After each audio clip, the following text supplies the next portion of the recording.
Here's a Joe Pass lesson of how to embellish a 4 chord if you're playing a blues in the key of B flat. So it involves a lot of moving voices, and I'll explain some different fingerings that are options for you. Jazz guitar, neck pickup. What I'd like to explain on this lesson is some fingering options, because how you play the chords can really affect the ultimate sound, obviously. So our first chord, this E flat 9, let's explore some fingerings on this. You can see how just using a bar of 3 strings, you got, 3 fingers you could do it with, because you got to have your first finger back here.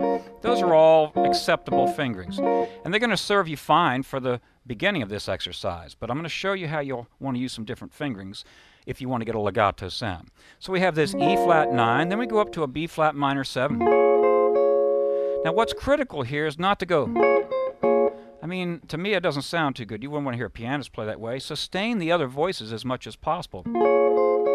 So what I'm incorporating here is what I call a harmonic finger roll. When you play single note, you use finger rolls where you want to articulate and keep it one voice at a time. But in this case, I'm rolling off that D flat, but I'm retaining the A flat on the second string. So that's one possible fingering. Another one would be this one. Now it's cramped, and you run the risk of that A flat not ringing well because you're getting right up on the fret.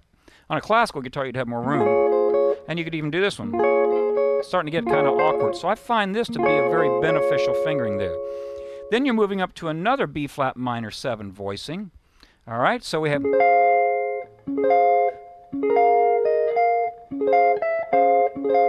flat minor 9. Well, if you do it this way, see, it gets choppy, doesn't it? We lose all those other voices, but you're like, how are we going to solve this issue? Well, it's not easy, but one thing that you can do, I'm using a double stop of my third finger for the A flat and the C. So then we go, you got to grab it just right. There are a couple secrets. You kind of roll in and grab it, but then we're back to, notice how if I'm using that fingering, I might use my second finger as a guide. It's actually easier to go back to this chord. But it could be any. See, just experiment with fingerings. Then we're coming back down to the E flat 9. Well, if I play the E flat 9, just like the full chord, take my second finger, put it over on that A that I need,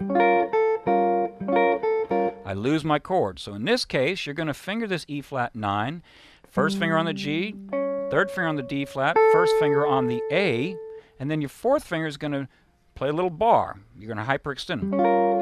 And then you roll it, and that really works well. And if you're not accustomed to this hyperextension of your DIP joints, and you've been playing for any length of time, start working on it. It doesn't come overnight. It might take you years to really get flexible on these and to have control, but it's like growing extra fingers. It really allows you to sustain things and do things. So then we go to the diminished passage. Well, you got a lot of different fingers on that, but I like pivot and guide fingers, so do you see what I might do? I might decide to roll like this, supinate my arm, then I play this diminished chord. Normally you'd see it like this, but you could do it like that, bar your second finger, but I want to go in here.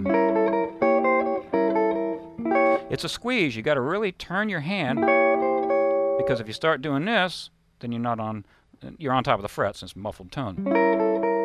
You see, so that's what this is all about. I would experiment just playing it.